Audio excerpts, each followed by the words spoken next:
Hello সবাইকে। তো আশা করছি তোমরা সবাই ভালো আছো আর আমিও ভালো আছি।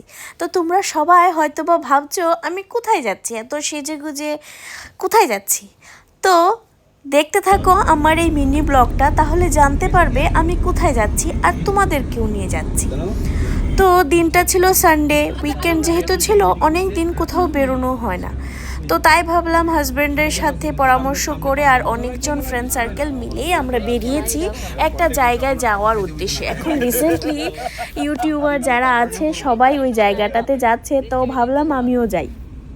যেহেতু আমি একটা নতুন জায়গায় যাচ্ছি তাই তোমাদের সাথেও এটা শেয়ার করেছি। আর বিশ্বাস করবে না, রবিবারটা এতটা মারাত্মক গরম ছিল আর রোদের তাপ ছিল, আমরা যা সহ্য করতে পারছিলাম না। কিন্তু যেহেতু প্ল্যান করেছি তো এক্সিকিউট তো করতেই হবে। আর এখানে আমরা খুব এনজয় করছিলাম, আমি একটু সাজুগুজু করেছি।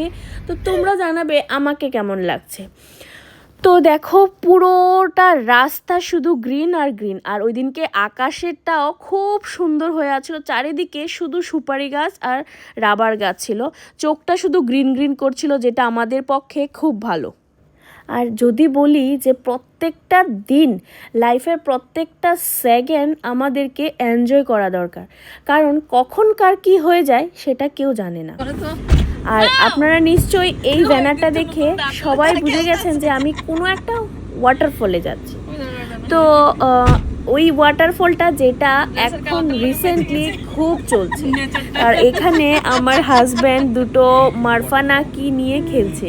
তো দোকানদার বলেছে মারফা, তো আমাদের মনে হয়েছে শশাটা যখন একটু বয়স হয়ে যায় তখন যে শশাটা থাকে ওই শশাটা আমাদের মনে হয়েছে, যাও কোনোদিন আমরা খেয়ে দেখিনি মারফাটা, তো জাস্ট নতুন কিছু একটা আমরা খেয়ে দেখতে পারবো।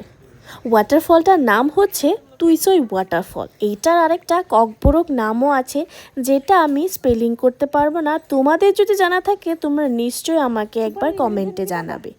আর এইখানে সব কিছুর সুবিধা পেয়ে যাবে, কিন্তু খাবার দাবারের একটু প্রবলেম আছে।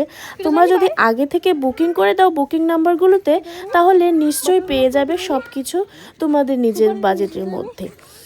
তো চলো যাওয়া যাক ওই ওয়াটারফলটাতে, তোমাদেরকেও নিয়ে যাচ্ছি।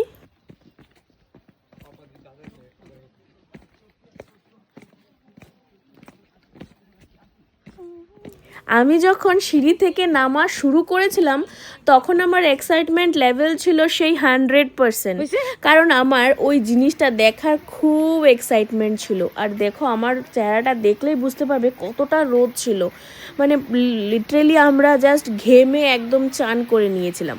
তাও আমাদের মধ্যে ওই জিনিসটা ছিল যে আমাদেরকে ওয়াটারফলটা দেখতে হবে। আর জানেন আমি সাথে করে ড্রেসও নিয়ে এসেছি, একটু ওয়াটারফলে নামবো, একটু স্নান করব, খুব মজা করব।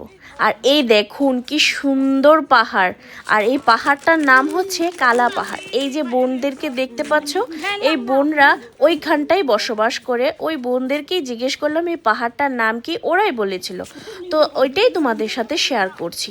আর বিশ্বাস করুন এখান থেকে প্রায় নিচ অবধি আমার গণা মতে মোটামুটি যখন হাফ রাস্তা গিয়েছিলাম ততক্ষণ অবধি আমি গুনেছি যে 1000 সিঁড়ি হবে। তারপর তো আমার গণাই বন্ধ হয়ে গেছে, কারণ এতটাই সিঁড়ি ছিল। তো এই দেখো আমি মানে জাস্ট দেখে অবাক হয়ে গেছি, খুব সুন্দর ওয়াটারফল, তোমরা একবার নিশ্চয়ই আসবে। দূর থেকে ওয়াটারফলটা খুব সুন্দর লাগছিল, আমাদেরকে আরও নিচে নামতে হবে। তো আমরা না লিটারেলি একটু বাদে বাদেই লোকজনকে জিজ্ঞেস করছিলাম যে আর কত না নামতে হবে, তো সবাই বলছিল আর একটু আর একটু, সবাই আমাদেরকে সাহস জোগাচ্ছিল, কারণ আরও নিচে নামতে হবে, তাই বলে ওরা আমাদেরকে সাহস দিচ্ছিল। আরেকটা ভালো জিনিস কি আছে জানেন, মোটামুটি 200-300 সিঁড়ির পরেই একটা বিশ্রামাগার দিয়েছে একটু একটু বিশ্রাম করে আসার জন্য। আর আমি অনেকটা কাছেই চলে এসেছি, একটু সিঁড়ির মতো আছে ওইখানটাই দাঁড়িয়ে তোমাদের সাথে ভিডিওটা দিচ্ছি। আর তোমরা নিশ্চয়ই শুনতে পারছো ঝর্ণা আর জলের যে আওয়াজটা শোনা যাচ্ছে। তো আমার পক্ষে তো পসিবল না নিচে নামা, তো উপর থেকেই ভিডিওটা করছিলাম। দেখো কত লোকজন নিচে নামছে, আর মোস্টলি ছেলেরাই বেশিরভাগ যাচ্ছে, কারণ মেয়েদের পক্ষেও পসিবল হয়ে ওঠে না এতটা নিচে নামা।